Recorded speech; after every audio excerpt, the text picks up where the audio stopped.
ندوة من هذا النوع هي فرصة مهمة جدا للنقاش وللحوار وكذلك لوضع القطاع في السكة الصحيحة ديالو، لأنه إذا لم ننتبه فهناك استعمالات سيئة هي التي سوف تطفو على السطح، وبالتالي هذا لن يخدمها الإنسان بشكل عام ولن يخدمها مجتمعاتنا بطبيعة الحال. النقطة الثالثة والأخيرة اللي كنت نتكلم عليها هو أهمية البحث العلمي بشكل عام. فإحنا اليوم كنتكلموا على الذكاء الاصطناعي ولكن من منطلق الاستهلاك، لأننا نحن في المجتمعات اليوم وكما حصل بعدة ثورات في تاريخ الإنسان، فمجتمعاتنا لم تواكب هذه التطورات من ناحية الابتكار، من ناحية الإنتاج، لأن ربما كانت الاستثمارات في المجالات الصناعية أو المجالات اللي شهدتها التطور البشري في السابق كانت تكون استثمارات كبيرة، وبالتالي كان يكون صعيب على المجتمعات العربية والإفريقية والإسلامية أنها تواكب مجال البحث العلمي في هذه المجالات. فربما مجال الذكاء الاصطناعي هو فرصة، انه اذا استثمرنا في الانسان، استثمرنا في الباحثين، استثمرنا في الطلبه، استثمرنا في الاجيال القادمه، ربما غادي تكون فرصه امامنا كمجتمعات اننا باش نواكبوا هذا المجال هذا بشكل اسرع، ونبدا التاخر اللي ربما بدينا كنلاحظوا في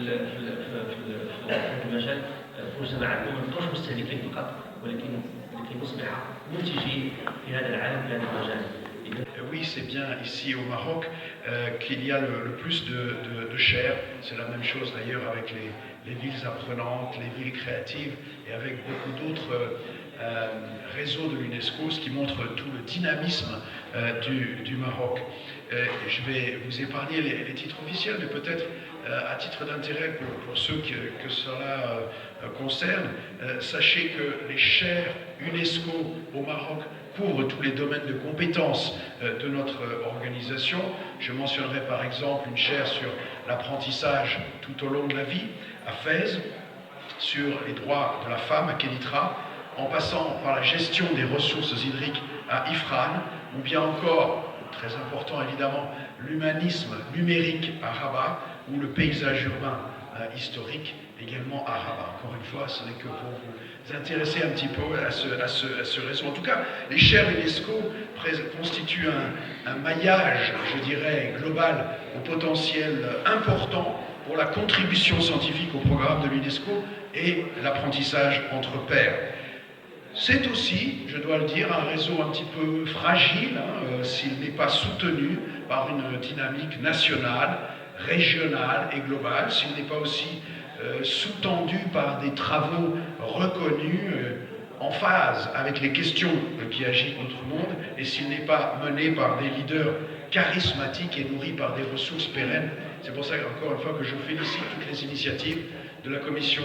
nationale pour tout ce qui concerne les chaires. Vous aurez de toute façon un peu plus tard dans notre programme mon collègue Sophie Towil, qui est le directeur de la division future de l'apprentissage et innovation, qui vous parlera depuis notre siège de Paris, à notre niveau régional en tout cas, pour renforcer encore une fois tout ce qui concerne la dynamisation de notre réseau au Maghreb. Nous aurons à cœur en 2024 de consacrer une plus grande attention encore à ce réseau. Nous comptons par exemple organiser une réunion régionale sans doute en février 2024.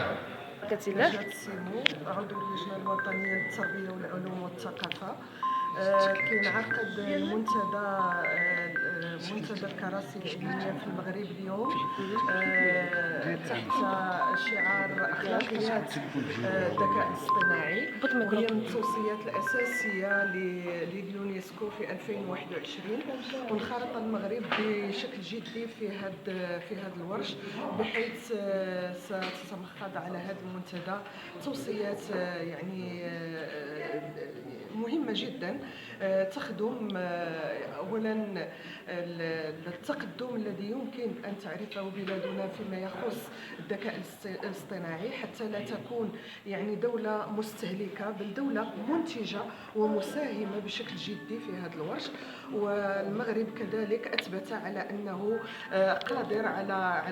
الانخراط بطبق أخلاقيات تخدم حقوق الإنسان وتخدم الحقوق الأساسية في استعمال الذكاء الاصطناعي حتى يكون في خدمة الإنسان وليس ضده، وحتى كذلك يعني يخضع لأخلاقيات تحترم الحقوق الأساسية للإنسان. Bonjour, je suis Armin Ibrezimovic, représentant de l'UNESCO en sciences sociales et humaines pour la région du Maghreb. Et je suis ravi d'être ici aujourd'hui au Forum national des chaires scientifiques organisé par la Commission nationale pour l'éducation, les sciences et la culture du Royaume du Maroc. C'est un grand plaisir, surtout parce que c'est un dossier important qu'on traite aujourd'hui, celui de l'éthique de l'intelligence artificielle. Vous l'avez peut-être vu dans des sommets mondiaux, que ce soit en Angleterre, aux États-Unis. On se pose beaucoup la question, qu'est-ce que cette technologie, que l'intelligence artificielle peut signifier pour l'humanité, peut signifier pour les citoyens et les risques qu'elle peut poser. Donc bien sûr, elle a un aspect transformateur parce qu'elle peut nous aider à gérer par exemple la prévention de catastrophes naturelles. Elle peut nous aider à accélérer notre travail, tout le monde le constate avec ChatGPT par exemple. Mais elle soulève également des questions de discrimination, des questions de bafouement des droits humains qu'il est important de traiter. Aujourd'hui, nous avons constaté par exemple que ces technologies sont nourries principalement par des données venant des pays du Nord, ce qui fait que cette technologie peut être aussi biaisée, apporter des points de vue qui sont assez centrés sur une région plutôt que universels et qui oublient parfois les citoyens d'une des autres régions.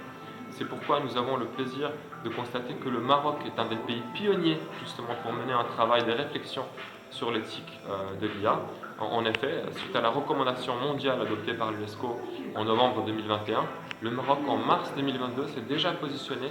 via une déclaration du ministre Shakil Ben Moussa comme un des premiers pays à mettre en œuvre officiellement la recommandation donc sur l'éthique de l'intelligence artificielle défendue par l'UNESCO. Et aujourd'hui, nous sommes très fiers d'accompagner ce travail de mise en œuvre avec aussi le ministère de la Transition numérique et la ministre Madame Rita Mzour pour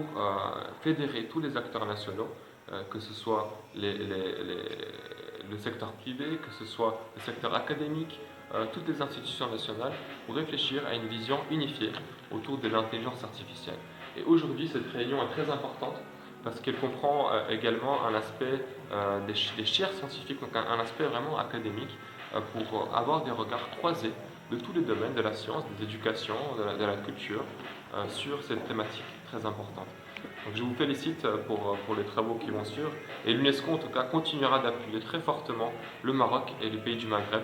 pour un avenir plus serein avec une IA humaine.